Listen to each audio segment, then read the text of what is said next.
A great while ago the world begun, with hey-ho, the wind and the rain.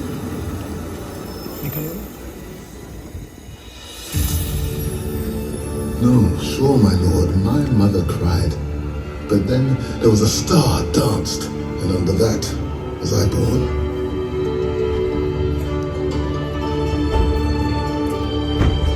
Mary, the youngest of 8 sisters, gave birth to William Shakespeare, her 3rd child, but the first to survive.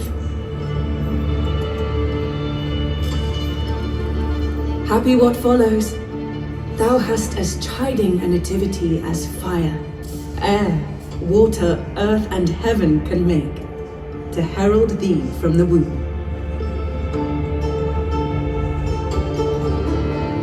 The infant William is swaddled and brought to his father, John, a local glove maker, and placed in a cradle. But thou art fair, and at thy birth, dear boy, nature and fortune joined to make thee great.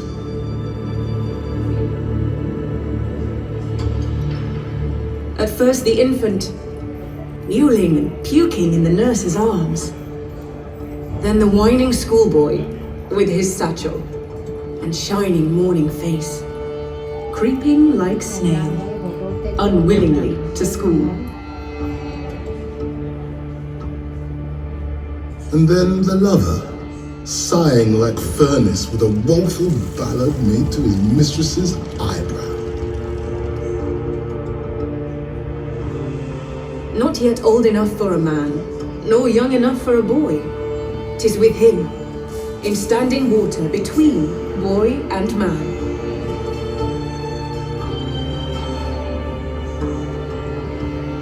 Stratford-upon-Avon is William Shakespeare's town, his community, his home. His stories began here.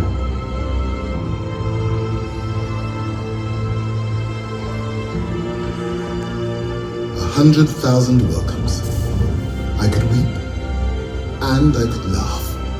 I am light and heavy. Welcome.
Shakespeare's Glove Workshop. This is where William Shakespeare's father John made and sold gloves and other leather goods.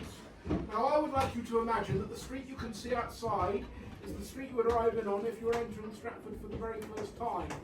It would be particularly busy on a market day, which would be every Thursday. There would be residential buildings, shops, pubs, a forge, and 2 to 3 glove makers at any given time. John Shakespeare being one of these 2 to 3 glove makers. So a horse and cart would come from the street here full of animal skins. It would come through this wooden doorway, through this cross passage, and out through to what is now the garden. Not a garden in those days, it would have been a working yard with a kitchen, bakery and brewery attached to the rear of the building. And then they would have sold the gloves out through the window there. They wouldn't necessarily have had glass, though glass is extremely expensive.